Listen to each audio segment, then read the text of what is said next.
बिना प्रोनाउन के कहाँ सेंटेंस का वजूद होता है। सेंटेंस वही सही है जिसमें प्रोनाउन मौजूद होता है। Hello friends, welcome to the channel. Here is Harinder Singh, ready to take you one more step close to your destination. Friends, last video में हमने पढ़ा था पार्ट ऑफ द सेंटेंसेस। उसमें हमने पढ़ा सब्जेक्ट, वर्ब, ऑब्जेक्ट और helping verb.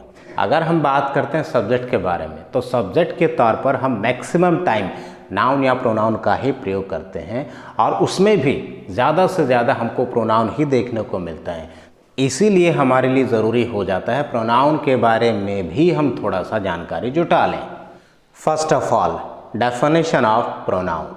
Friends, pronoun is a word that is used for a noun, और you can say pronoun is a word which represents noun। अब आप पूछेंगे नाउन क्या होता है।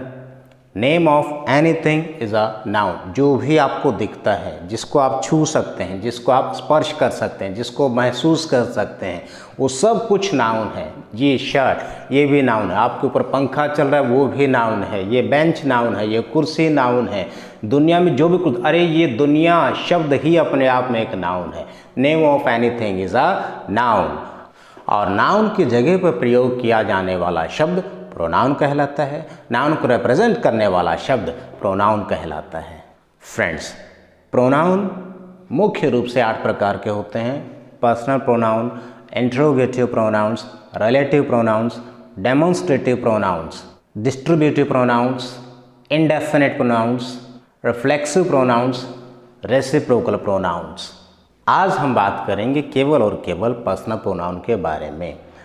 फ्रेंड्स, इससे पहले कि हम आगे बढ़ें, please like, subscribe and share, दूसरे भी व्यक्तियों को फ़ायदा मिलता रहे।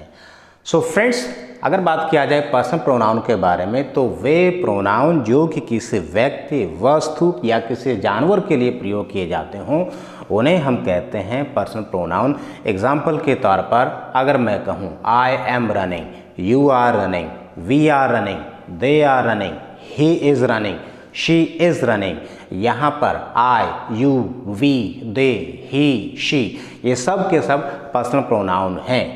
Friends, personal pronouns are used for 3 person, first person, second person and third person. 3 व्यक्तियों के लिए प्रयोग किया जाता है इन पर्सनल प्रोनाउन को, फर्स्ट, सेकंड और थर्ड पर्सन। बात अगर किया जाए फर्स्ट पर्सन के बारे में, आई एंड वी, ये फर्स्ट पर्सन होते हैं। सीधे तौर पर ये समझ लीजिए, जो बोलने वाला होता है ना, जो बोल रहा होता है, वो होता है फर्स्ट पर्सन।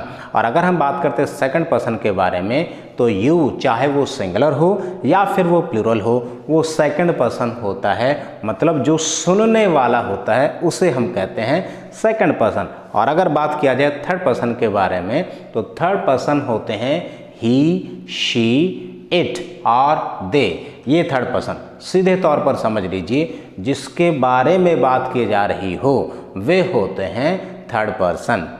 अच्छा फ्रेंड्स, प्रोनाउन का यूज़ हम केवल सब्जेक्ट को ही रिप्रेजेंट करने के लिए नहीं करते हैं, बल्कि ऑब्जेक्ट को रिप्रेजेंट करने के लिए भी किया जाता है। For example, I and me, I को यूज़ किया जाता है सब्जेक्ट को रिप्रेजेंट करने के लिए, जबकि मी का प्रयोग किया जाता है ऑब्जेक्ट को रिप्रेजेंट करने के लिए। आई और मी दोनों ही प्रोनाउन का काम करते हैं।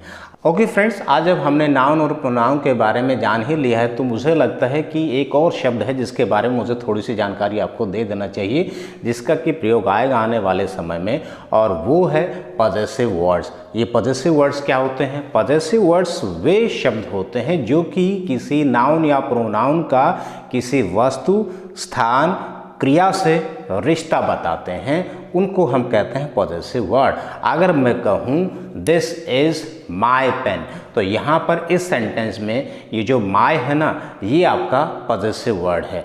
फ्रेंड्स, अब जब हमने नाउन, प्रोनाउन और पॉजेसिव वर्ड सब के बारे में जानकारी जुटा लिया है, तो वीडियो को अंत की तरफ लेकर चलते हैं। इससे पहले कि मैं वीडियो को ख़त्म करूं, एक बार फिर से मैं तीनों पर्सन्स को एक एक करके समराइज़ कर देता हूं उनके पॉजेसिव वर्ड्स के साथ। फ्रेंड्स, फर्स्ट पर्सन सिंगुलर आई का मतलब होता है मैं, ये हमेशा फर्स्ट पर्सन होता है और केवल सिंगुलर होता है। इसको हम मेल और फीमेल दोनों के लिए यूज़ कर सकते हैं। और आई को हम सब्जेक्ट को रिप्रेजेंट करने के लिए यूज़ करते हैं। फर्स्ट पर्सन सिंगुलर के ऑब्जेक्ट को रिप्रेजेंट करने के लिए हम मी का यूज़ करते हैं। मी का मतलब होता है मुझे, मुझसे, मुझको या मेरे द्वारा। और इनका जो पॉजेसिव वर्ड होता है वो होता है माय। माय का मतलब मेरा या मेरी। बात करते हैं सेकंड पर्सन के बारे में, यू।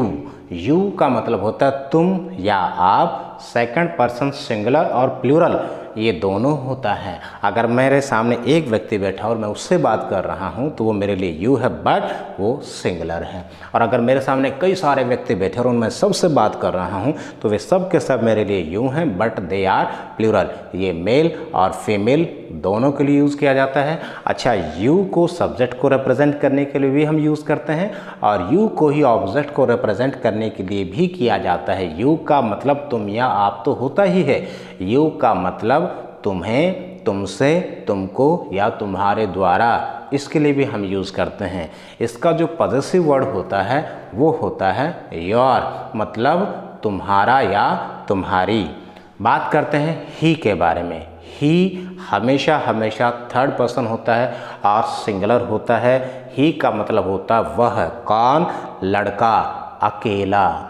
इसका पॉजेसिव वर्ड अगर हम बात करें वो होता है हिज। हिज मतलब उसका या उसकी। ही को सब्जेक्ट को रिप्रेजेंट करने के लिए हम यूज़ करते हैं और ऑब्जेक्ट को रिप्रेजेंट करने के लिए हम थर्ड पर्सन सिंगुलर का जिसका यूज़ करते हैं वो होता है हिम।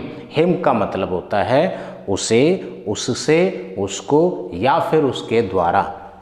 नेक्स्ट की तरफ आगे बढ़ते हैं। शी मतलब वह, थर्ड पर्सन होता है, सिंगुलर होता है, केवल और केवल फीमेल के लिए ही यूज़ किया जाता है वह। उसका जो पॉजेसिव वर्ड होता है वो होता है हर, मतलब उसका या उसकी। अच्छा, शी सब्जेक्ट को रिप्रेजेंट करता है, ऑब्जेक्ट को रिप्रेजेंट करने के लिए हम यूज़ करते हैं हर। हर मतलब उसे, उससे, उसको या फिर उसके द्वारा। नेक्स्ट की तरफ बढ़ते हैं। वी मतलब हम।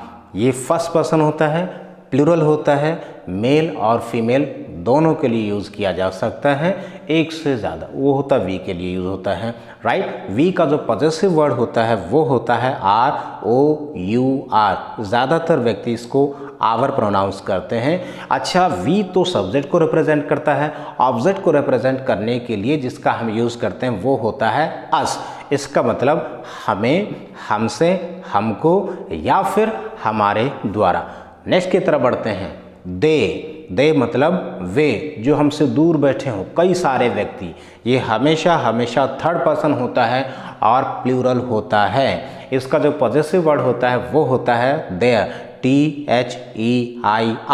देयर मतलब उनका या उनकी। अच्छा, दे को हम सब्जेक्ट को रिप्रेजेंट करने के लिए यूज़ करते हैं और ऑब्जेक्ट को रिप्रेजेंट करने के लिए हम जिसका यूज़ करते हैं वो होता है them. That's all about today's class. Thank you very much for listening to me so patiently, and Harinder Singh wishes you very much bright future.